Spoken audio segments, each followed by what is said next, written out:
Estamos ahí compartiendo pantalla. Yo igual me di cuenta que el programa Zoom, donde yo ubique la ventana, siempre aparece ahí arriba, así que no hay mucha vuelta para darle en este caso. Bueno, hoy tenemos que hablar de una figura que es una figura, en realidad nos tiene que llamar la atención particularmente de que haya ingresado como figura particular o autónoma este delito que tiene unos antecedentes muy arraigados en la cultura argentina, en la historia argentina, provoca mucho dolor en un sector de la comunidad, yo creo que en toda la comunidad, creo que algunos de los aspectos que la Argentina tiene como presupuestos básicos de convivencia social son el repudio al terrorismo de Estado durante la dictadura militar, que fue de 1976 al 83. Me parece que es una de las... No hay muchas coincidencias en la sociedad, que no sé si es bueno también que haya muchas coincidencias, pero si hay algunos acuerdos básicos de convivencia democrática ha sido que la idea del nunca más, la idea del terrorismo de Estado como algo presente para no olvidar bueno, y tener la memoria fresca de que eso puede ocurrir, hay como una anuencia social en ese aspecto. Entonces, me parece interesante este tipo penal, que no es un tipo penal muy antiguo, eso es lo que yo recalco y destaco porque podríamos haber tenido esta figura hace un tiempo ya, eh, y es una figura interesante para analizarla y descubrirla porque tiene su correlato, a pesar de que constituye un delito que forma parte del catálogo ordinario del derecho penal argentino, es decir, forma parte del Código Penal, es decir, del derecho penal sustantivo, el derecho sustantivo del país. También tiene su correlato como delito de lesa humanidad, es decir, está incluido como uno de los delitos de lesa humanidad en los tratados internacionales y particularmente en el tratado, por decirlo así, digamos, el instrumento que formaliza e institucionaliza los delitos de lesa humanidad en la comunidad internacional, que es el Tratado o Estatuto de Roma, donde se describen los delitos de lesa humanidad y se describen también los crímenes de guerra. Es interesante y hay que tener presente esta circunstancia porque eh, pueden existir confusiones hay mucha confusión entre qué significa en qué consiste un delito de lesa humanidad. Todavía hay resabios en la sociedad argentina, a pesar de que digo que esto constituye una de las pocas acuerdos básicos de convivencia democrática. Hay resabios en la sociedad de algunos sectores que pretenden endilgarle a determinados hechos terroristas o no que hayan sucedido en aquella época, endilgarle la misma característica o la misma naturaleza jurídica que lo que cometió el Estado, es decir, tratando de equiparar eh, estas dos formas entre el terrorismo particular y el terrorismo de Estado como si fueran lo mismo, algo que es un error profundo, y tratar de que los delitos que cometieron algunas organizaciones armadas muy dispersas en la década de los 70 también constituyan delitos de lesa humanidad, lo que es un contrasentido jurídico y una aberración jurídica de mucha profundidad, de mucho calado.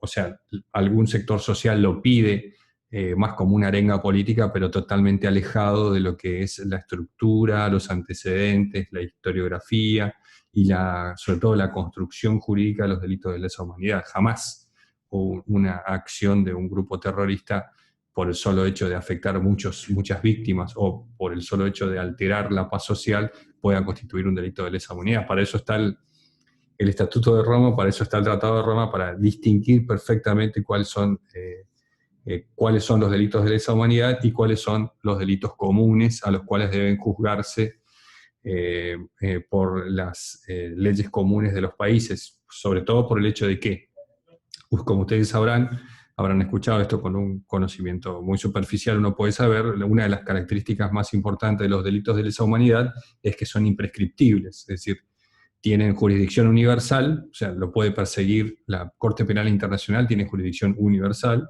para perseguir delitos de lesa humanidad o crímenes de guerra, y nunca prescriben, son imprescriptibles, pues como son delitos de lesa humanidad que atentan contra la humanidad toda, contra el ius cogen, el ius gentium, etcétera, todos esos argumentos que ha dado la Corte en numerosísimos e interesantes fallos. Pueden ver el primero, el famoso fallo Silingo, y otros fallos más que han establecido la aplicación en el país de los delitos de lesa humanidad, no es lo mismo la desaparición forzada del artículo 142 ter que la desaparición forzada que está contenida en el Estatuto de Roma, a pesar de que una ley, que es la 26.200, haya incorporado el Estatuto de Roma a la legislación ordinaria, generando ahí un conflicto, una superposición de tipos penales que, como siempre les digo, el legislador parece que no ve.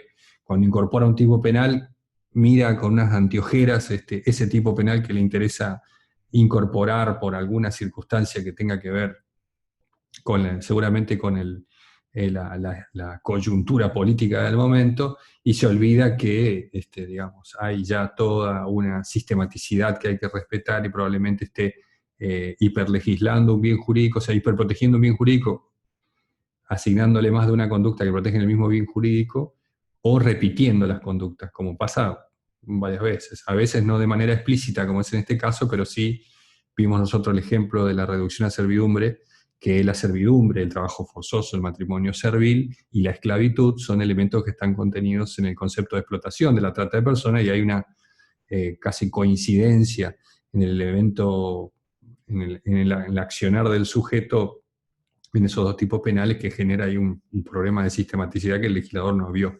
O sea, no vio, no se dio cuenta que ya tenía esas conductas contenidas en otro tipo penal de mucha más trascendencia e importancia. Lo mismo ha pasado con la desaparición forzada de personas. Es decir, nosotros a las apuradas, o no entiendo por qué, se sancionó, creo que en el año 2008, 2007, 2008 por ahí, la ley 26.200. Es una ley que nació en el Senado, que impulsó la entonces senadora Cristina Fernández de Kirchner, de incorporación del Tratado de Roma a la legislación común. Es decir, como si pasaran a ser los delitos que están contenidos en el Tratado de Roma, que son delitos de lesa humanidad, pasaran a constituir delitos así, sin solución de continuidad, pasan a constituir delitos ordinarios mediante la ley 26.200, y posteriormente aparece la sanción del delito que vamos a ver ahora, que provoca una colisión entre dos conductas que realmente parecen iguales, pero no son al final iguales. Van a ver ahora en la estructura del tipo penal, van a ver que son distintas, pero genera una superposición. O sea, al momento de que tenga que aplicarse, no, va a generar problemas. Lo más importante es que el intérprete, es decir, el juez, tenga la mayor facilidad y comodidad posible a la hora de aplicar una ley, y no se le empiezan a aparecer leyes iguales o similares. Esa sería más o menos la idea. Pero bueno, la desaparición forzada de personas en nuestro país tiene un antecedente nefasto, muy oscuro, muy tenebroso.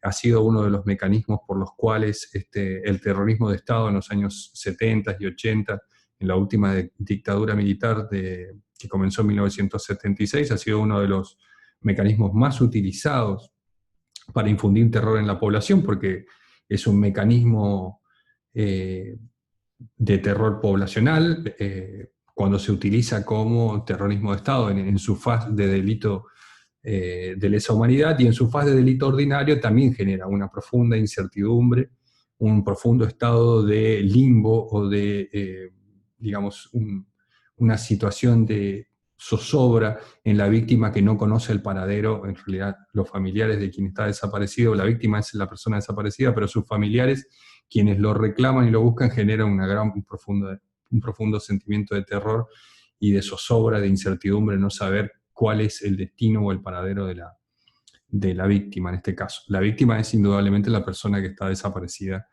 en este caso. Pero como les decía, no es lo mismo un delito de lesa humanidad que un delito común. En el Estatuto de Roma está bien detallado, no es esto una clase para nada, ni pretende serlo, no me alcanzaría el tiempo, ni creo que tampoco el conocimiento, como para hacer o desarrollar acá una clase relativa a los delitos de lesa humanidad o los delitos que reprimen este tipo de conductas, pero sí podemos entender fácilmente de manera gráfica, o si se quiere, para que esto sea más didáctico, que no es requisito o el único requisito que se den este tipo de conductas a una gran escala, o que este tipo de conductas lo realice el Estado. Esos son dos requisitos que no son necesarios para que un delito, o no son imprescindibles para que un delito sea delito de lesa humanidad.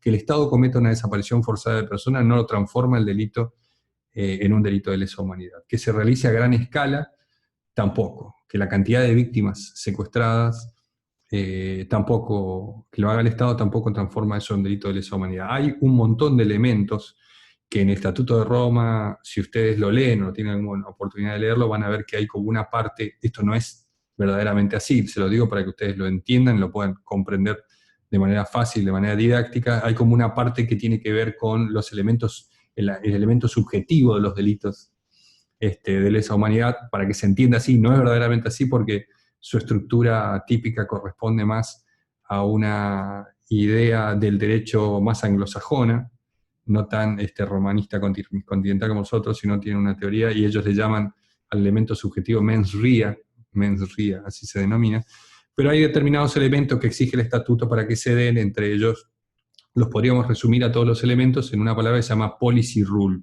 o regla política, para que se entienda, ¿no?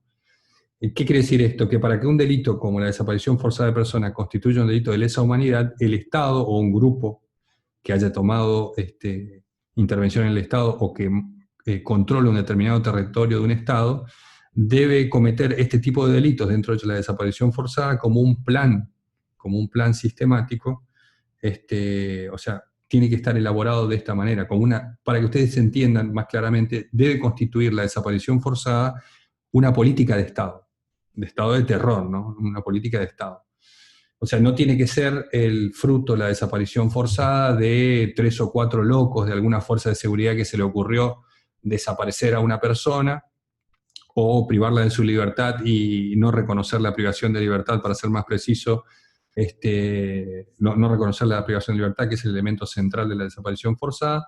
No es suficiente con que un destacamento policial o un regimiento del ejército se encargue de hacer esas cosas para que esto constituya un delito de lesa humanidad, sino que es necesario que esto esté trasvasado, por decirlo así, por la policy rule o la regla política, que es que sea el Estado quien lleve adelante esto como una política organizada, preconcebida, estructurada, sistematizada, de desaparición forzada, con la finalidad, indudablemente, de infundir en la población terror y de controlar la población a través de estos mecanismos. Este elemento político, de que el Estado tenga esto como una política, no se da en los casos comunes que nosotros podemos ver aquí todos los días, donde una víctima, como pasa todos los días, es detenida por una fuerza de seguridad para averiguación de antecedentes. Estoy hablando del famosísimo caso Bulacio, por citar un ejemplo. La persona es detenida para averiguación de antecedentes en una comisaría y desaparece de la comisaría, no se sabe dónde está, y no sé, o Luciano Arruga, que es con el caso que vamos a trabajar en el práctico que les traje hoy. No es suficiente con que eso lo haga una fuerza de seguridad, o que lo haga un destacamento, que lo haga un grupo numeroso de funcionarios públicos, o que sean funcionarios públicos, o que respondan por aquiescencia al Estado. No es suficiente eso. Lo que necesitamos para que se presente un delito de lesa humanidad es que del Estado se conforme un plan sistemático de acción con conocimiento por parte del Estado de que ese plan de acción se lleva adelante y que esté destinado a cometer este tipo de delito. Para sintetizar, no existe delito de lesa humanidad sin política de Estado encaminada a tal. Y eso se dio, indudablemente, había una política estatal de terror en la década del 70, en el año 76 en adelante, de instaurar el control poblacional mediante estas determinadas acciones que se realizaban de manera sistemática, organizada, coordinada, con un plan preestablecido, con conocimiento de estas circunstancias por parte de sus autores, y eso transformó indudablemente una conducta que puede ser de derecho común en una conducta de delito de lesa humanidad. Eso está contenido como breve resumen y síntesis en el Estatuto de Roma, y en todas las sentencias que la Corte Penal Internacional ha emitido a través del tiempo, en los distintos juicios que ha hecho a través del mundo, persiguiendo y reprimiendo, porque tiene jurisdicción universal, persiguiendo y reprimiendo los delitos de lesa humanidad. Van a ver ustedes que hay un tribunal penal. La Corte Penal Internacional funciona como un tribunal ad hoc, quiere decir, se constituye el tribunal para el caso. Hay un tribunal de la Corte Penal Internacional para Ruanda, el genocidio de Ruanda, para el genocidio de Timor Oriental, para el genocidio étnico que se produjo en la guerra de la ex Yugoslavia, y esas sentencias van a la vez elaborando distintos elementos, perfeccionando y puliendo los conceptos jurídicos que emanan de la comunidad internacional, pues ya no son conceptos jurídicos que responden a una comunidad, a un Estado, sino son conceptos que necesitan ser galvanizados, necesitan ser acordados con la comunidad internacional. ¿Dónde surge esta idea de los delitos de lesa humanidad? ¿Dónde aparece, digamos, el germen de los delitos de lesa humanidad? Con el genocidio judío, es decir, los juicios de Nuremberg, conocidos mundialmente al concluir la Segunda Guerra Mundial, los juicios de Nuremberg. Ahí es donde aparece esta idea o el concepto de naturaleza jurídica de un delito de lesa humanidad, un delito contra la humanidad, que son imprescriptibles, que son improrrogables, que tienen jurisdicciones los tribunales internacionales, pero los juicios de Nuremberg tienen sus particularidades que no tienen, o sea, que son muy distintas desde el punto de vista jurídico, estoy hablando, son muy distintas a los juicios de lesa humanidad que se han llevado en nuestro país. Porque ustedes sabrán que el juicio de Nuremberg es un juicio que está asentado sobre una violación, si se quiere, a una de las reglas más importantes del debido proceso, es que la ley, digamos, que tiene que ver con el juicio fue creada posteriormente al hecho, y ahí ya hay un problema. O sea, la ley que debe aplicarse al momento, que debe aplicarse para juzgar a una persona es la ley al momento de la comisión del hecho, la ley que está vigente. Eso dice nuestra Constitución y casi todas las constituciones. Sin embargo, la ley que reguló los juicios de Nuremberg e impuso las penas fue una ley que se creó posteriormente a la fecha del hecho. En los delitos de lesa humanidad que fueron juzgados en la Argentina, no ocurrió eso, se respetó el debido proceso, y a los genocidas condenados en la Argentina fueron condenados por delitos que estaban vigentes al momento de la comisión del hecho. No van a ver ustedes en ninguna sentencia de delitos de lesa humanidad en la Argentina ninguna imposición del delito de desaparición forzada de personas. Porque al momento de la comisión del hecho, en ese momento, la ley vigente era la ley 14616, la ley de apremios ilegales. Entonces, los genocidas argentinos son condenados con la ley, como debe ser, que estaba vigente al momento del hecho. Entonces no va a haber delitos de desaparición forzada de personas en las sentencias, sino que va a haber delitos de privación ilegal de la libertad seguida de muerte, o las formas que traían el antiguo 143 y 144, la vieja figura del tormento, la imposición de tormento seguida de muerte, que era la antigua ley 14616, después pasó al concepto de tortura de la 23097, pero van a ver ustedes que esa diferencia existe entre el juzgamiento que se hizo de los delitos de lesa humanidad en la Argentina, respetando el debido proceso, a los que se hicieron en los juicios de Nuremberg, donde se creó una ley específicamente para ese juicio. ¿Cuál es esto para que ustedes entiendan lo que es la historia, ¿no? Después de los juicios de Nuremberg hubo un desarrollo muy importante de lo que tiene que ver el derecho internacional de los derechos humanos. Estamos hablando ya de década del 50, 60, más cercana a 70, hablamos nosotros de esta evolución de los derechos humanos, y se crea la Corte Penal Internacional, se crea el Estatuto de Roma, y ahí empieza a funcionar esta Corte con jurisdicción universal para juzgar este tipo de delitos específicos, ¿no?, que tienen que ver. Nosotros tuvimos una incorporación tardía del delito de desaparición forzada de personas, que tiene su antecedente, para que ustedes entiendan, la desaparición forzada de personas no es un invento ni argentino, ni nada por el estilo. Tiene su antecedente justamente en el régimen nacional socialista, en el régimen nazista, en los nazis. Si ustedes recuerdan, Hitler asume el poder más o menos en 1934-35, y lo que hace es que ya para la década del 41, la década del 40, a principio de la década del 40, del año 1941, ya el nacionalsocialismo había copado el poder en Alemania, y se dicta un decreto que se denomina Nacht und Nebel-Erlass, en mi triste alemán, que quiere decir el decreto de la noche y la niebla. Así se denominó ese decreto, que fue firmado el 7 de diciembre de 1941 por Hitler. Ese decreto, que se llama de la noche y de la niebla, es un decreto que disponía la deportación sin indicar cuál sería su paradero de destino, o su ubicación, o su lugar de reclusión, a una cantidad importante de opositores políticos al régimen nazista, al régimen nazi. Ese decreto de la noche y la niebla del 7 de diciembre de 1941 es el antecedente, digamos, primigenio de lo que es el delito de desaparición forzada de personas, porque lo que hace el régimen nazi con ese decreto de la noche y la niebla es institucionalizar la desaparición forzada de una persona. que consiste básicamente en privar de la libertad a alguien y no reconocer la privación de la libertad. Eso es el elemento más simple, de la manera más simple de definir el delito. Bueno, me parece que como introducción es suficiente, así que como antecedente histórico van a tener ustedes ahí el decreto de la noche y la niebla del 7 de diciembre de 1941. Yo no sé si está en algún libro esto, yo lo saqué de unos papers y unos trabajos de algunos colegas que vi, algunas traducciones también que encontré y algunos en idioma original sobre los antecedentes de la desaparición forzada. No sé si está en algún libro, pero para que ustedes sepan, 7 de diciembre de 1941, decreto de noche y niebla, es el antecedente histórico de la desaparición forzada de personas.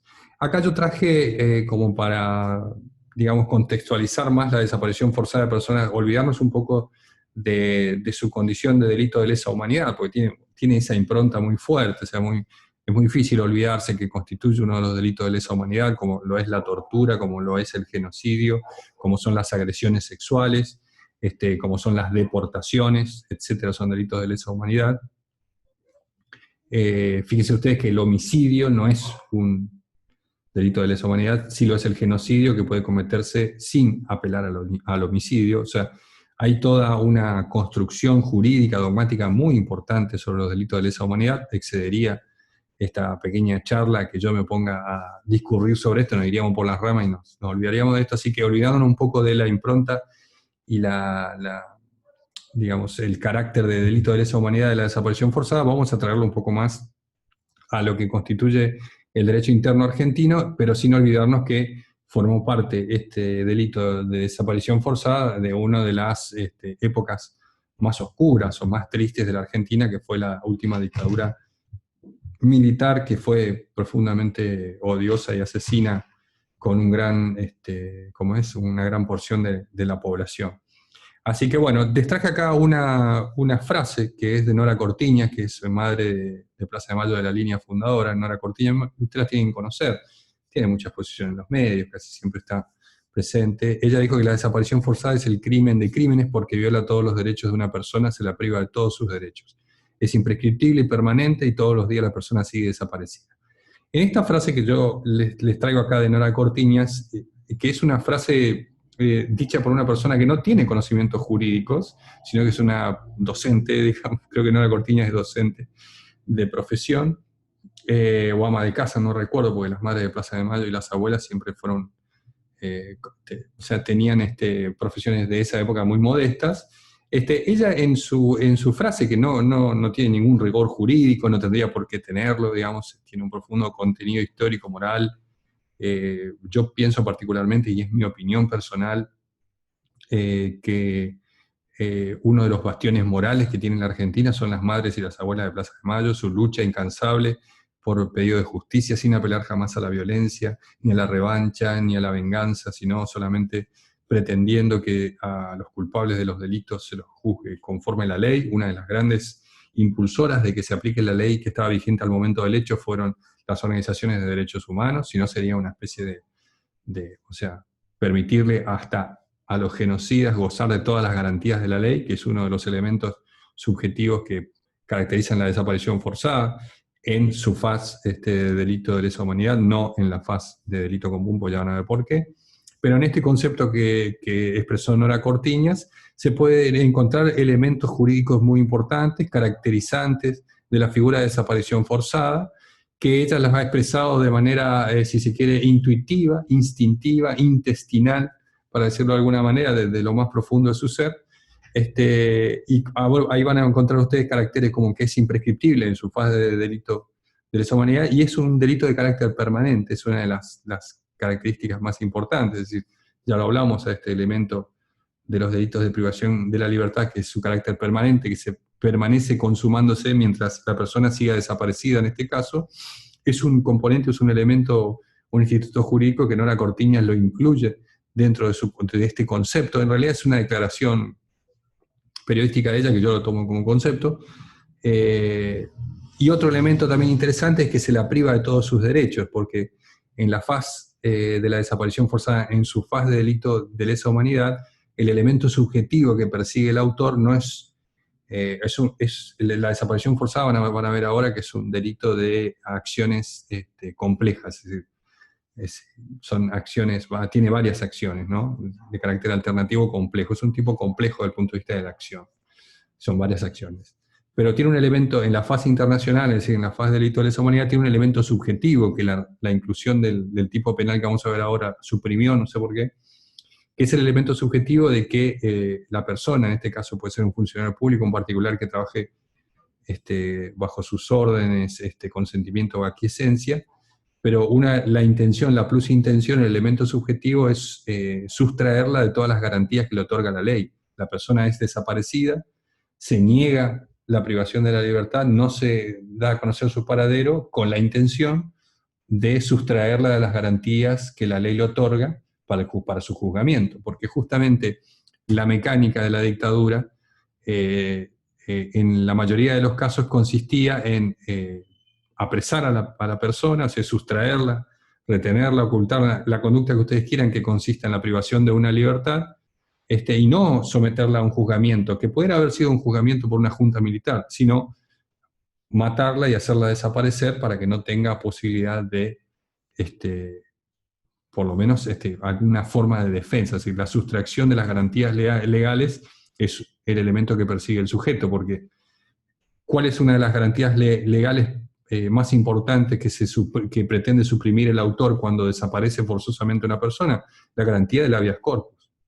Indudablemente la garantía del habeas corpus es el remedio que tiene el ciudadano para interponerlo y poder echar certeza sobre el paradero y el lugar de detención o la detención legal o ilegal de una determinada persona. Esa garantía judicial, esa garantía constitucional, esa garantía o ese derecho que la ley le otorga al ciudadano, lo que persigue el autor de la desaparición forzada es suprimirlo, o sea, hacer imposible su ejercicio. Pues si no, debería presentar un habeas corpus, como se hacía en la época de la dictadura en algunos casos, para que la persona aparezca, digamos, que por lo menos se pueda echar certeza de dónde está detenido, en qué circunstancias, etc. Esa es la idea. Bueno, les quería traer como, si se quiere, a manera de ensayo, de reflexión, la frase de Nora Cortiña, que tiene, a pesar de ser una frase, y eso es lo destacable de la frase, a pesar de ser una frase de carácter vulgar, de carácter instintiva, intuitiva, contiene elementos que están presentes en el delito de desaparición forzada que nosotros vamos a ver ahora. Recuerden que este tipo penal tiene un trabajo práctico al final, ¿no? Si nosotros analizamos cuál es el marco normativo, indudablemente el marco normativo más importante, los contornos donde se asienta la estructura, donde está contenido o donde se contuvieron los primeros elementos sobre este delito de desaparición forzada, es el Estatuto del Tratado de Roma, la Convención Internacional contra la Desaparición Forzada de Personas, la Convención Interamericana de Desaparición Forzada de Personas, y el Estatuto de Roma son los tres elementos normativos sobre los cuales se asientan todos los elementos que se discurren sobre este tipo penal. Tenemos la Convención Internacional que fue incorporada para prevenir la desaparición forzada de personas, que es una convención que se adhiere a la Declaración Universal de los Derechos del Hombre de la ONU en el 2006. Ese es un marco normativo importante para entender esto. La Convención Interamericana, o sea, América Latina, la desaparición forzada de personas en América Latina ha sido una política de las dictaduras muy, muy aceitada, incluso a nivel continental. Ustedes recuerdan que hay causas abiertas por la investigación del denominado Plan Cóndor, es decir, una coordinación ya no dentro de las esferas del Estado para producir desapariciones forzadas ilegales, sino entre Estados, una especie de acuerdos internacionales sobre la desaparición forzada, que es lo denominado Plan Cóndor, que tiene investigación y juicios de lesa humanidad en ese aspecto. Por lo tanto, está la Convención Interamericana sobre Desaparición Forzada de Personas, que es de Belén do Pará del 94. Hay varias convenciones de ese año ahí en Belén do Pará, que ya van viendo ustedes, la de trata de personas, etc. Ya van a ir viendo con el tiempo, y sobre todo lo más importante, el núcleo del marco normativo de este delito es la implementación del Estatuto de Roma de la Corte Penal Internacional, o sea, donde están contenidos los delitos de lesa humanidad, que se produce a través de la incorporación o de la sanción de la Ley 26.200. ¿Qué hace la ley 26.200? No modifica el Código Penal, es decir, es lo que ustedes podríamos denominar una ley especial, como la ley de estupefacientes, la 23.737, tiene un articulado de delitos, y lo que hace la ley 26.200 es incorporar al derecho penal, no sería el derecho penal, sino al derecho argentino, al ordenamiento jurídico vigente argentino, todo el Estatuto de Roma y transformarlo, o pretender transformarlo, en delitos comunes. Ya no exige la regla política ni nada por el estilo, y le aplica penas que llamativamente tienen como máximo las penas de 30 años. Si ustedes leen la ley 26.200, la pueden leer en internet, en cualquier lado, van a ver que tiene penas hasta de 30 años. Es decir, que nosotros, la ley 26.200 incorporó y ya tenía el ordenamiento jurídico argentino un catálogo de delitos donde estaban incluidas la desaparición forzada de personas. Lo que no tenía era un tipo penal específico, autónomo, en el Código Penal. Podían existir, sin lugar a dudas, conductas que se asemejaran a esta figura de desaparición forzada en otras privaciones ilegales funcionales, que vamos a ver más adelante cuando veamos el 143, el 144, etcétera, con distintas formas de privación de la libertad que realizan los funcionarios en ejercicio de su función, es decir, abuso de autoridad funcionales que derivan en la privación de la libertad de las personas, pero no estaba el tipo específico de desaparición forzada de persona con sus contornos particulares. Eso tuvo que venir a una reforma, incorporarse al 142 ter, que es el tipo penal que vamos a ver ahora, para que nosotros tengamos dentro del tipo penal, mejor dicho, dentro del Código Penal, una figura específica y autónoma de desaparición forzada de personas, y a su vez coexistiendo, porque está vigente, la ley 26.200, que también establece estas ideas. Bueno, del Estatuto de Roma, que es el marco normativo, si se quiere, por esencia, el más importante del marco normativo, van a ver que trae un concepto de desaparición forzada de personas en el Estatuto de Roma como delito de lesa humanidad, ¿no? Este no es el concepto del delito común que nosotros tenemos en el Código Penal. Si ustedes leen el concepto del Estatuto de Roma, van a ver que la desaparición forzada se entiende por la aprehensión, la detención o el secuestro de personas por un Estado o una organización política o con su autorización, apoyo o aquiescencia. Indudablemente el Estatuto de Roma no va a hacer referencia a un funcionario público específico, sino que va a hacer referencia a una política estatal, a una idea, a un plan estatal pergeñado y coordinado, que es lo que yo le estaba indicando hoy como elemento esencial de los delitos de lesa humanidad, que es la policy rule, o la regla política. Acá ven ustedes en el concepto de delito de lesa humanidad de desaparición forzada, que exige como autores al Estado, el Estado como organización, ¿no? Con su apoyo que exige seguir a la negativa de informar sobre la privación de la libertad o dar información sobre la suerte o el paradero de esas personas. Ese es el elemento central, el núcleo del tipo penal de desaparición forzada. La desaparición forzada, esto lo ha dicho la Corte Interamericana de Justicia, la Corte Penal Internacional, en varios fallos y pronunciamientos, el núcleo central de la desaparición forzada es indudablemente la negativa a informar sobre la privación de la libertad o dar información sobre la suerte o paradero de las personas desaparecidas. Ese es el centro. Eso es lo que caracteriza a esta forma de privación ilegal de la libertad, si usted quiere, cometida por un funcionario público, la caracteriza y la separa de cualquier privación ilegal de la libertad que pueda cometer un funcionario público en ejercicio de sus funciones, es decir, cualquier forma de abuso funcional que derive como resultado en la privación de la libertad de una persona. Pero el concepto del Estatuto de Roma tiene un elemento subjetivo que podría adherirse al dolo. No se llama dolo en el Estatuto, se llama mens rea, pero para que ustedes lo entiendan es el elemento subjetivo, que es la intención de dejarla fuera del amparo de la ley por un periodo prolongado. La intención esa, o sea, fíjense ustedes que el tipo penal internacional es también un tipo mixto alternativo, es decir, tiene varias conductas. Primero la detención, el secuestro de la persona, y después la otra conducta del Estado sería negarse a informar sobre el paradero o la suerte de la persona. A esos elementos, a ese mix de conductas alternativas, le agrega una plus intención, un elemento subjetivo distinto del dolo propio de la desaparición, que es la intención de dejar fuera el amparo de la ley. Uno de los, como les decía, de los fundamentos de esto, uno de los amparos que la ley tiene con mayor fuerza es el amparo a través del habeas corpus, ¿no? Esa es la idea.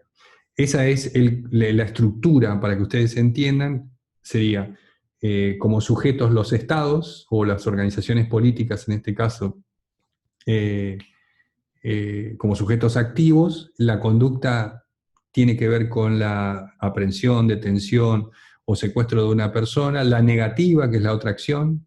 La primera acción sería el secuestro de la persona.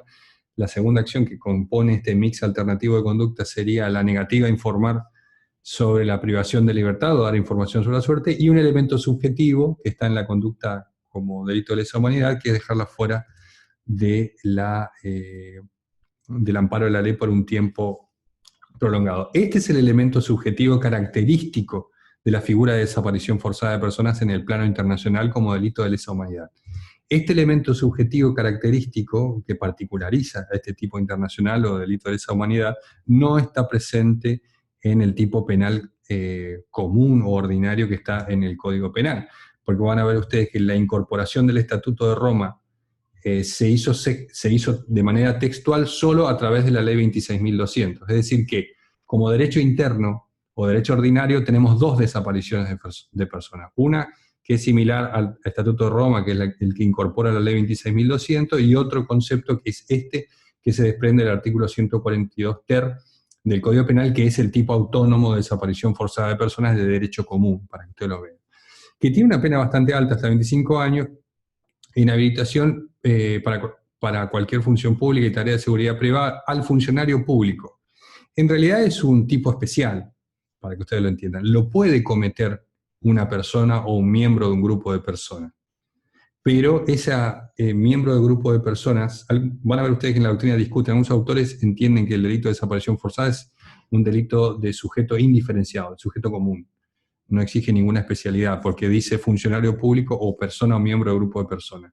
El problema es que esas personas, o miembros del grupo de personas, tienen que estar actuando con autorización, apoyo o aquiescencia del Estado. No son personas comunes, no es cualquier particular. Y ahí está la distinción importante, para saber si esto es un delito que es un delito especial propio, o sea, que requiere o tiene un ámbito reducido de autoría, si el autor pueden ser algunas personas con algunas características, que es lo que yo entiendo, o es un delito común que puede cometerlo cualquier persona. Esa explicación a mí no me convence, me parece más que es un delito especial con un número reducido de autores, que es primordialmente un funcionario público, o una persona que está actuando con la autorización, con su apoyo, con su aquiescencia. O sea, no es cualquier persona de la calle que va caminando por ahí que puede cometer la desaparición forzada de personas. ¿Por qué es esto? Porque indudablemente este tipo penal tiene un tinte de violencia institucional. Lo que hay aquí es una ausencia de respuesta institucional que debe surgir después de la detención de una persona. Si una persona es detenida porque está cometiendo un delito, porque está sospechada de cometer un delito, porque fue atrapada en flagrante delito, etcétera, esa persona, el Estado tiene una responsabilidad institucional cuando priva de la libertad legítimamente a una persona. Es, en primer lugar, otorgarle todas las garantías de la ley y, por otro lado, una obligación institucional, si se quiere también moral del Estado, desde no negar que lo ha privado de su libertad, sino que tenga la transparencia necesaria para que cualquier persona pueda brindarle la defensa que necesita. Ese es el elemento. Si es un delito especial propio, a mi entender, sí. Mi particular forma de ver, sí. Distinto es cómo ha quedado estructurado hoy en día el delito de tortura, que ha tenido algunas reformas, incluso la reforma constitucional, ha tenido incidencia en lo que tiene que ver con el sujeto activo. A mi entender, en el delito de desaparición forzada, el sujeto activo sigue siendo especial, o sea, un sujeto activo particular, en este caso. Pero bueno, lo que hace la referencia es que del Estado, de cualquier forma, privar de la libertad a una o más personas, dice. Fíjense que ustedes que, a diferencia de lo que es el tipo penal del derecho internacional, no tiene una descripción tasada de conductas por las cuales debe privarse de la libertad a la persona, sino que el tipo penal de desaparición forzada apela a la fórmula amplia, abierta del artículo 142. Perdón, el artículo 141, de desaparición forzada de personas. O sea, el artículo no consiste aquí ni en el secuestro, ni en la sustracción, ni en el rapto, ni ninguna de esas conductas tasadas, sino que lo que constituye aquí es el privar de la libertad a una o más personas. Amplísimo el concepto, permite cualquier forma, secuestro, sustracción, ocultamiento, retención, cualquier forma de privación de la libertad, utilizando, como les decía yo, la figura amplia que contiene el artículo 140, hace referencia a una o más personas, lo que es una referencia innecesaria. Y aquí viene la segunda conducta que constituye este mix alternativo de conductas, que es cuando este accionar fuera seguido, dice una referencia que no hacía falta, pero de la falta de información o de la negativa a reconocer dicha privación de libertad o de informar sobre el paradero de la persona. El legislador se hizo un trabalenguas en la forma de legislar aquí. Eh, lo único que tenía que haber sintetizado es que, seguida la privación de la libertad, el Estado se niegue o sea reticente a dar información sobre el paradero o informar sobre o reconocer propiamente dicha privación de la libertad. Entonces utiliza una fórmula un poco, me parece a mí, sobrecargada de prosa, demasiada prosa en la construcción del tipo penal por parte del legislador, donde dice, con el accionar fuera seguido de la falta de información o de la negativa a reconocer dicha privación de libertad o de informar sobre el paradero de la persona. Se entiende más o menos la idea. Lo que no está presente aquí, que era lo que yo les mostré al traerle el concepto del derecho internacional, el concepto del delito de lesa humanidad, no requiere aquí un elemento subjetivo distinto del dolo propio de estas conductas mixtas y alternativas que se dan aquí, que constituyen en privar de la libertad, más, como es, seguir seguidamente no informar sobre el paradero de la persona, no reconocer dicha privación de la libertad. No requiere ningún elemento subjetivo, no, cuál sea la finalidad con la cual el autor haga esta circunstancia o realice estas acciones, la finalidad no le interesa a la ley como si le interesa al Tratado de Roma, que es que estas acciones alternativas sean impulsadas por la intención del Estado, en este caso, de impedirle que goce de los beneficios o el resguardo que le otorga la ley por un tiempo prolongado, como vimos en el concepto que vimos hace un rato. Así que esto no contiene ningún elemento subjetivo distinto, es una figura de dolo.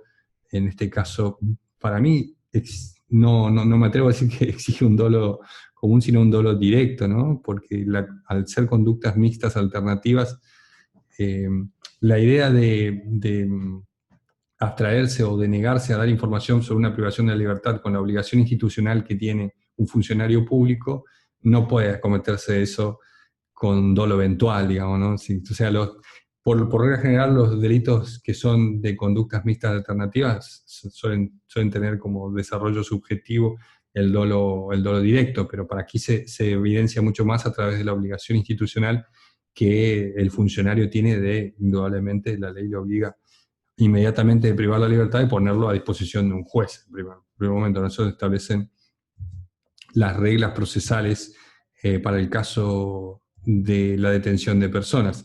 Entonces, ¿cuáles son los elementos que caracterizan el tipo de desaparición forzada?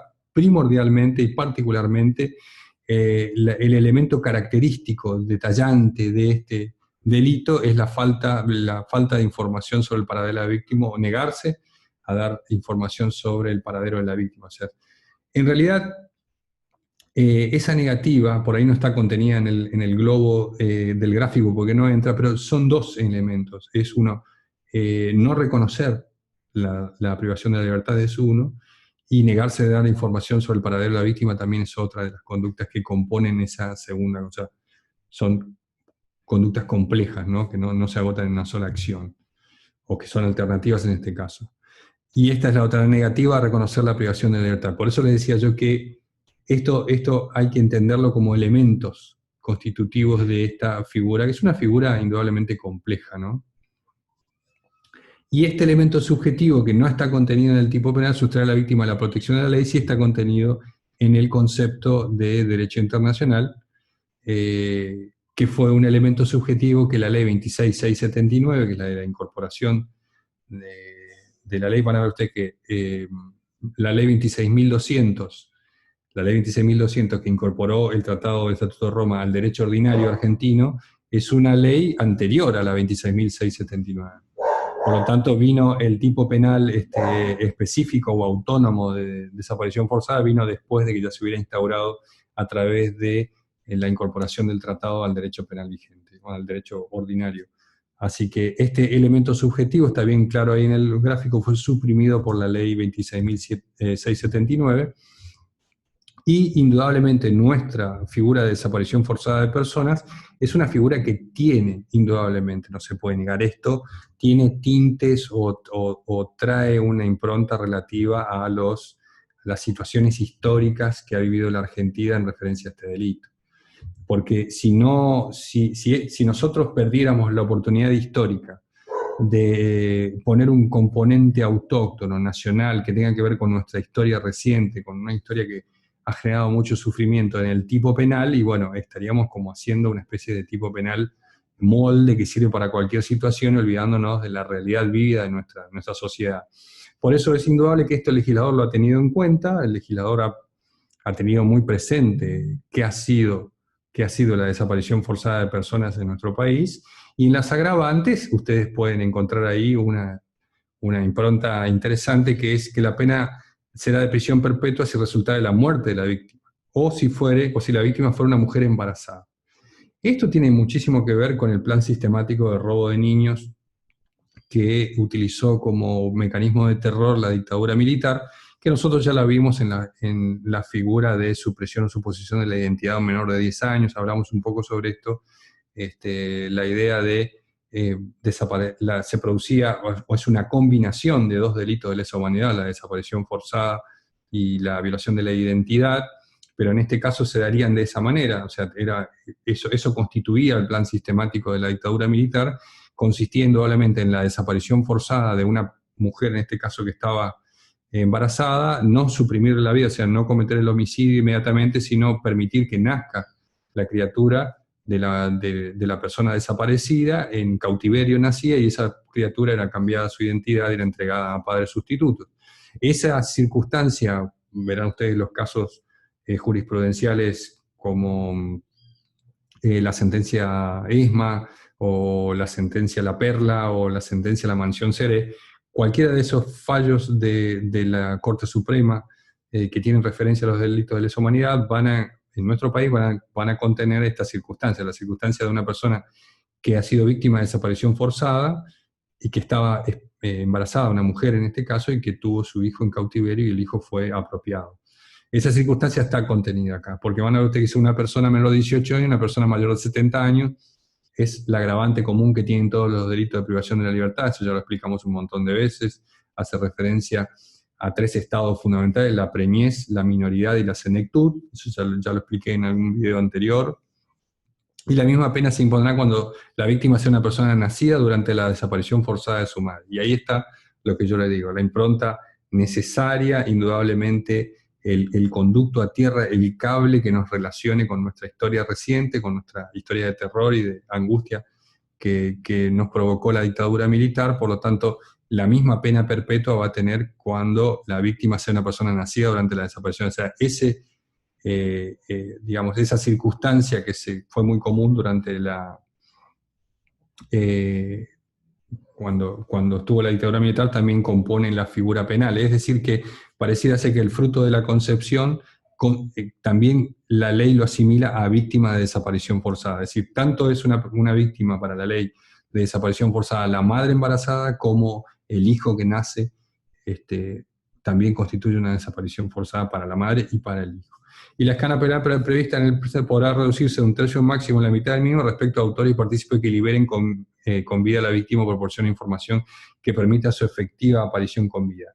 Cuidado con esta figura, que pareciera ser una figura del arrepentido, una figura del partícipe delator, pero la ley hace referencia específicamente ahí a autores y partícipes, haciendo si se quiere, una diferenciación de lo que por regla general o comúnmente sucede en las figuras de el partícipe delator, o la figura como se conoce por los medios de comunicación como la del arrepentido. En ese tipo de figuras siempre las personas que pueden beneficiarse en una reducción de pena aportando información, ya sea que permita esclarecer el delito, o como vimos nosotros en el secuestro coactivo, que permita la liberación con vida de la víctima, esos beneficios que otorga la ley siempre están acordados, por regla general, a los partícipes, es decir, cuando son los partícipes con una inferior participación en el delito, quienes delatan a los autores, es decir, aquellos que tienen verdaderamente el dominio del hecho del delito. Por lo tanto, hay una escala ascendente para la delación, o sea, para brindar información. Nunca, o sea, por regla general no se hace al revés, porque si no serían los autores los que terminan delatando a los que se denominan comúnmente los perejiles, o sea, los autores terminarían delatando a los perejiles, esa es la idea. Pero en esta reforma que nosotros tenemos acá, de la 26.679 del delito de desaparición forzada, la ley hace beneficiarios de la reducción de la pena tanto a los autores como a los partícipes. Y como es una enunciación taxativa, los otros componentes digamos, del abanico de responsabilidad penal, de autoría, no están alcanzados por el beneficio, solamente autores y partícipes. Podríamos hacer una interpretación extensiva con los instigadores que llevan la misma pena, pero no lo dice así la ley, así que sería un poco aventurado hacer esa interpretación. Lo que sí es llamativo aquí, quiero que presten ustedes particular atención, que a pesar de ser una figura de arrepentido, digamos, o de delación premiada, tiene la característica o la particularidad de que son delaciones premiadas que no solo afectan a los partícipes, como suele ser, sino también a los autores. Yo creo que quedó bastante claro esta situación. Bueno, bien. Este es el trabajo práctico que ustedes van a tener que hacer. ¿Se entendió lo de desaparición forzada? Cualquier cosa, ¿alguien quiere hacer alguna consulta? Antes de seguir, en 5 minutos podemos evacuar alguna consulta. Vamos a hablar de uno o dos tipos penales más para completar la clase, pero esto constituye el trabajo práctico. Van a tener que leer atentamente una noticia, que es la noticia que yo les dejé ahí con un link. Pueden hacer dos cosas. Pueden ir, yo les voy a mandar esto en PDF, o sea, por decirlo PowerPoint, no es un PowerPoint, pero estas láminas que están acá atrás, yo las voy a transformar en PDF y se las voy a mandar al Telegram, y ahí ustedes pueden copiar el link y ponerlo, y con eso pueden acceder a la nota periodística que está colgada en Internet. En esa nota periodística hay un relato. La nota periodística constituye un relato sobre un caso judicial muy conocido en Argentina, que es el de Luciano Arruga, y ustedes van a tener que, a partir de la lectura en detalle, ¿no?, de todo el derrotero sobre la causa de Luciano Arruga, si esa conducta que está identificada en esta nota periodística, en su evolución histórica, contiene o no los elementos del delito de desaparición forzada de personas, indicando, o indudablemente dando razón de sus dichos, indicando cuáles son los elementos objetivos y subjetivos de la figura que se encuentran presentes en la descripción histórica que van a encontrar en la web, porque esto está en Internet, como es noticia de Internet. Así que no se preocupen, el que quiera sacarle una captura de pantalla, le puede sacar una captura de pantalla ahora. Si no, yo después lo voy a subir a esto transformado en PDF, o sea, el archivo lo voy a transformar en PDF y lo voy a subir al Telegram para que sea más liviano. Y con eso ustedes me tienen que entregar esto el primer martes, después del receso, que viene ahora, el receso de julio. El primer martes de clase que tengamos, antes de las 5 de la tarde, tienen que, igual que hicieron el trabajo práctico anterior, enviar un correo electrónico con toda la resolución del caso. Lo pueden hacer con un archivo adjunto o lo envían en el cuerpo del mail, es lo mismo, a mí no me va a ser ningún problema. Y yo guardo eso y califico después para lo que tiene que ver sus conceptos. Bueno, bien, ¿alguna consulta o pregunta sobre esto? Vamos a avanzar un poquito más, 10 minutos más, 15, para entrar en el segundo grupo, en realidad el primer grupo, ¿no? Pero sería la segunda parte de las privaciones de la libertad, que son aquellas que son cometidas ya no por particulares, sino por funcionarios públicos que están en ejercicio de sus funciones y que por regla general y particularmente son funcionarios públicos que tienen a su cargo el cuidado de presos, de personas privadas de su libertad de manera legítima. Eso es una de las características importantes. Por eso, para que ustedes entiendan, el primer grupo de delitos son los que se caracterizan por lo general, porque hay excepciones, por ser omisiones funcionales, son abusos funcionales, pero a la vez son característicos en omisiones, pero no dejan de ser abusos funcionales, que son cometidos por funcionarios públicos en ejercicio de sus funciones y con la particularidad que esas funciones se centran en la guarda o custodia de personas privadas legítimamente de la libertad. Este es el grupo. ¿Se entiende? Entonces los delitos que vamos a ver ahora, hasta que lleguemos a tortura, porque la tortura como delito en la Argentina tiene una evolución, una ida y venida y marcha atrás bastante interesante, que hizo cambiar algunos conceptos centrales de ese delito. Hasta por lo menos tortura nosotros vamos a trabajar con esta idea. Esto se divide en dos grupos. El primer grupo que es los abusos funcionales que se producen con funcionarios públicos que tienen a su cargo la guarda o la custodia de presos y que son privaciones legítimas de la libertad. Y después hay un segundo grupo que lo constituye la privación ilegítima funcional, o sea, el funcionario público que priva ilegítimamente a una persona que no tiene bajo su custodia, sino a cualquier persona, pero en abuso de sus funciones, para concluir con la vieja figura de severidades, vejaciones y apremios ilegales. El concepto de apremios ilegales es un concepto muy interesante para trabajar, que lo vamos a ver cuando veamos el delito de tortura, pero las vejaciones y las severidades están contenidas en estos tipos. Estamos hablando acá del artículo 143 del Código Penal. Quien lo tenga a mano lo vea, no hay problema porque acá va a ir pasando en las láminas para que ustedes lo entiendan. Bajo esa premisa que acabo de dejar yo, esos son los caracteres generales de los tipos penales que ustedes van a ver acá. El primer inciso del artículo 143, vamos a llegar hasta donde podamos, ¿no? Hasta los incisos que podamos, nos quedan 15 minutos, o 15 o 20 minutos para hablar. Vamos a llegar hasta donde podamos, después seguimos. Ustedes van a ver que conforme, vuelvo para atrás porque es muy importante que ustedes recuerden esta lámina. ¿Cómo se caracterizan estos delitos? Omisiones funcionales que son cometidas por funcionarios públicos en ejercicio de sus funciones, y abusos funcionales también, con la particularidad de que esas funciones se centran en la guarda o custodia de personas privadas legítimamente de la libertad.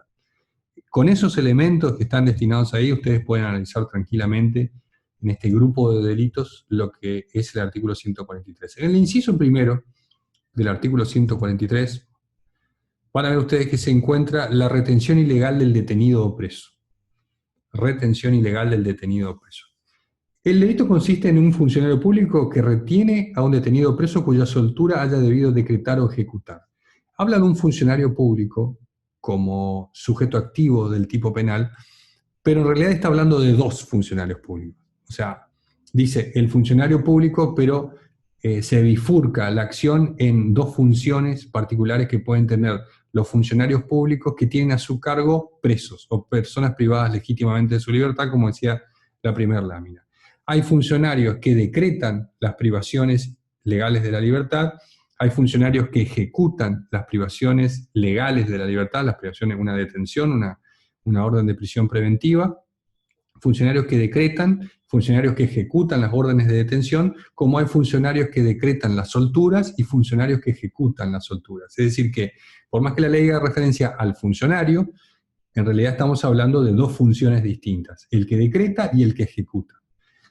Si en un proceso penal se inicia una investigación sobre la comisión de un determinado delito, y en esa investigación surge que el imputado existe la posibilidad de lo que se denomina procesalmente, ustedes no estudiaron procesal penal, pero aquel que haya leído algo le va a sonar lo que se denominan peligros procesales, o sea, la posibilidad de que el sujeto investigado o imputado en una causa penal se fugue, o sea, se abstraiga de lo que es el proceso penal, no cumpla con los mandamientos de la justicia, o entorpezca la investigación ocultando pruebas, coaccionando testigos.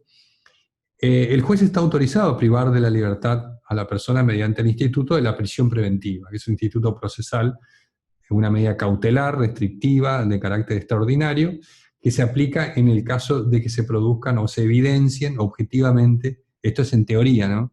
Después podríamos discutir la prisión preventiva como instituto en una charla aparte, pero en teoría, si se verifican estos peligros procesales de fuga o entorpecimiento de la investigación, el juez decreta una prisión preventiva, la detención, la privación legal de la persona y la dispone, la aloja en un establecimiento destinado a ese fin.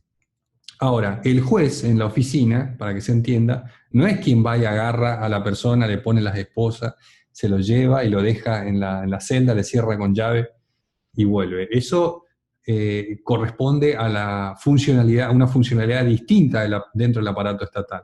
El juez va a decretar eso mediante una resolución fondada, acorde a derecho, a los institutos jurídicos que la ley procesal le impone que utilice, pero quien va a ejecutar esa orden de detención va a ser un funcionario distinto al juez, que en este caso es la Policía de Seguridad, ya sea dentro de los organismos federales como la Policía Federal, la Gendarmería, Prefectura, Policía de Seguridad Aeroportuaria, etcétera.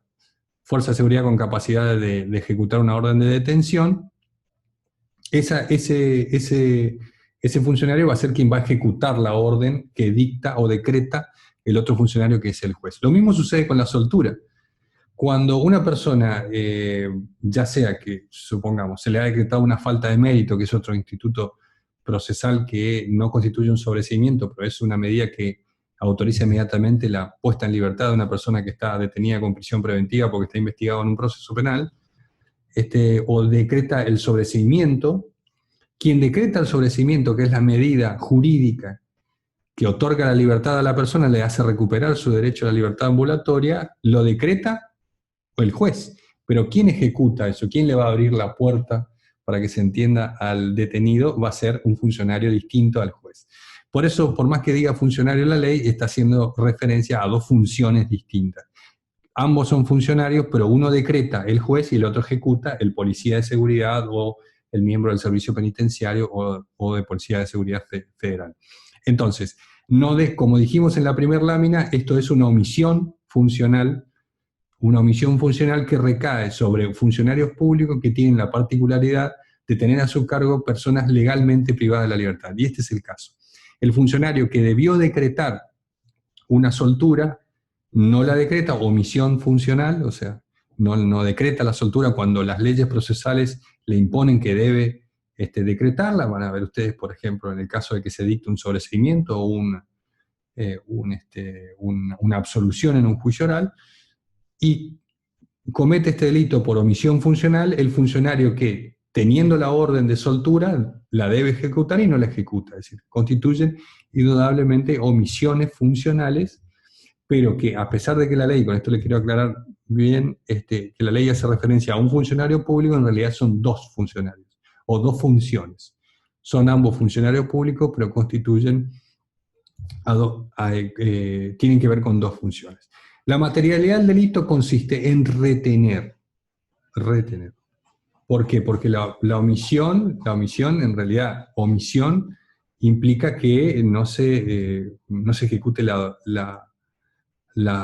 soltura. Y la soltura la decreta el juez, con esto quiero aclarar bien, y quien ejecuta la soltura es un funcionario que tiene bajo su poder al detenido, es decir, quien tiene el contacto directo con el detenido es el funcionario que ejecuta la soltura.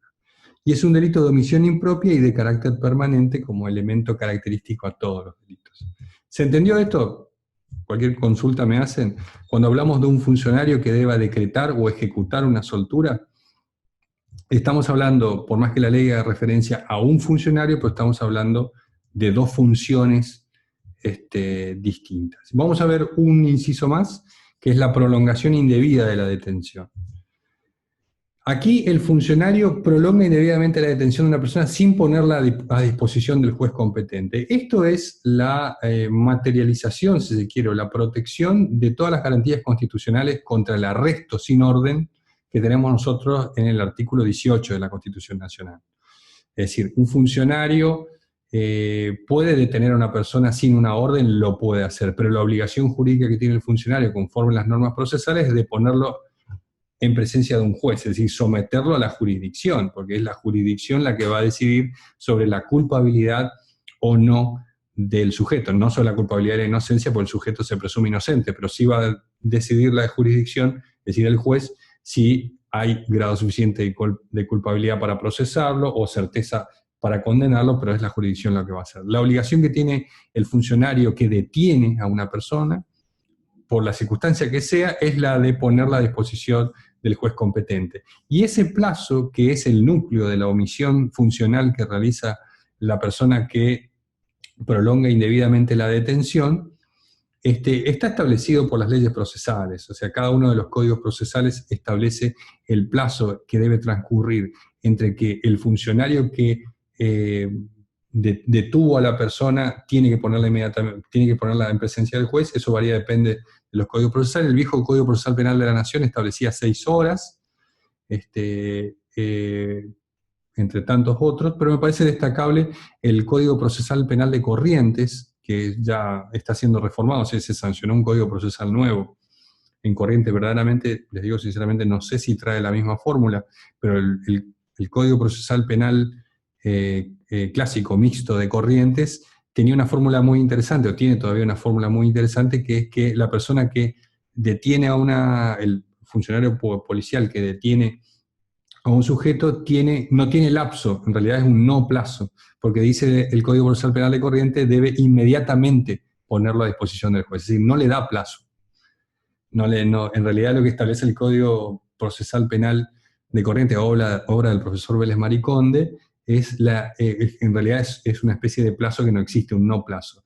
Si un funcionario policial detiene a una persona, supongamos está cometiendo un delito, y lo detiene en la vía pública, tiene que inmediatamente ponerlo a disposición del juez. Esa es la ley procesal correntina, que me parece destacable porque es lo que debería hacer para que se reduzcan al mínimo la posibilidad de comisión de delitos durante las detenciones, que si ustedes analizan la generalidad de los casos de desapariciones forzadas, como vimos recién, como el caso Bulacio, el caso Luciano Arruga, etcétera, son detenciones que se han producido por fuerzas policiales que tenían la capacidad de detener, pero no han sido puestos nunca esa persona a disposición de un juez.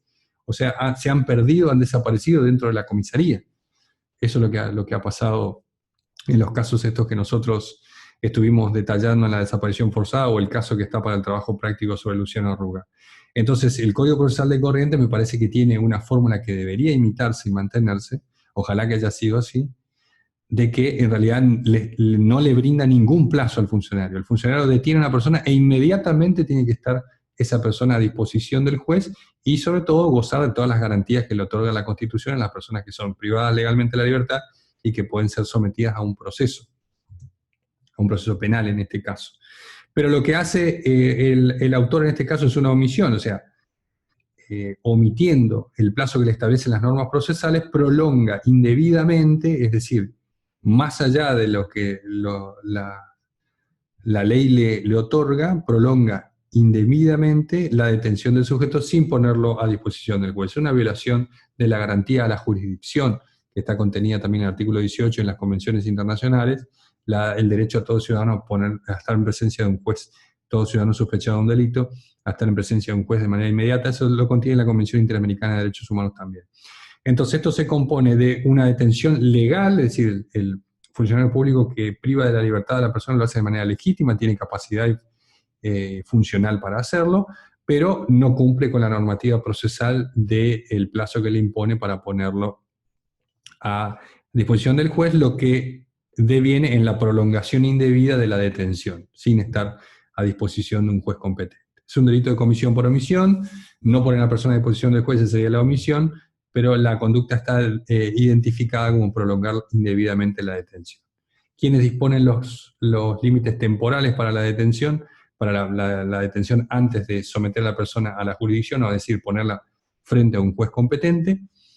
Las leyes procesales. El funcionario también puede cometer la prolongación indebida de la detención poniendo a la persona frente a un juez incompetente, dice algún sector de la doctrina. Lo dejo abierto a la discusión, no sé si sería tan así, pero algún sector de la doctrina lo establece. Bueno, gente, vamos a llegar hasta acá porque ya son 18:30 y tenemos, viene la clase, no sé quién va a dar la clase posterior, yo no puedo. Estoy hoy imposibilitado. Así que bueno, doy 3 minutos o 5 minutos de consulta acá. ¿Por qué doy tan poco tiempo de consulta acá? Porque ustedes tienen el correo electrónico abierto para realizar todas las consultas que quieran. El correo es penal2victorhugobenitez@gmail.com. Así que pueden hacer las consultas que se le ocurran después. Pero doy acá unos minutos. ¿Alguien quiere hacer alguna consulta sobre esto? ¿Preguntas? ¿Consultas? ¿Alguien quiere opinar algo? hacer algún aporte sustancial a la ciencia. Si no, no importa, ¿eh? Está bien igual. Mi promesa es, voy a convertir el archivo este que estuvimos viendo las láminas, lo voy a convertir en un PDF, lo voy a subir al Telegram y ahí van a tener ustedes el link donde tienen que conectarse para poder hacer el trabajo práctico que lo van a tener que entregar después del receso de julio. Si no hay ninguna consulta, yo los saludo. Me parece que es hasta... Si el lunes 26, vamos a consultar acá en vivo, porque la televisión es verdad, vamos a consultar. Nosotros tenemos, el martes 28 sería la clase, ¿no? El martes 28. Así que ustedes tienen hasta el martes 28 de julio a las 16:59 para entregar el trabajo práctico de análisis del caso Arruga y su relación con el delito de desaparición forzada. A ver si ustedes encuentran alguna similitud o si pueden subsumir ese caso en la conducta de desaparición forzada. En eso consiste el trabajo práctico. Entonces el 28 de julio, antes de las 17 horas, como dice ahí el chat, es el límite máximo para la entrega del trabajo práctico. ¿Alguien quiere decir algo? ¿Está? Bueno, feliz receso. Para aquellos que no están en cuarentena obligatoria como yo, pueden salir a dar una vuelta, aunque sea, yo no puedo salir ni a la vereda. Estoy en fase 1. Así que bueno, los saludo, disfruten de estas vacaciones en uno de los años más locos que vivimos, que fue el 2020. Y nos vemos el 28, y vamos a continuar con estos delitos. Vamos a empezar de nuevo con el 143, no se preocupe, vamos a refrescar bien lo que pasó. Y ahí ya avanzamos, y avanzamos ya para la parte importante que es tortura y trata de personas. Así que felices vacaciones para los que pueden salir y para los que no como yo, bueno, mucha serie en la tele, mucha película. Nos vemos, gente. Felicidades y que estén bien, pásenla bien, cuídense mucho, cuídense, porque todavía está la pandemia. Nos vemos. Chao, chao.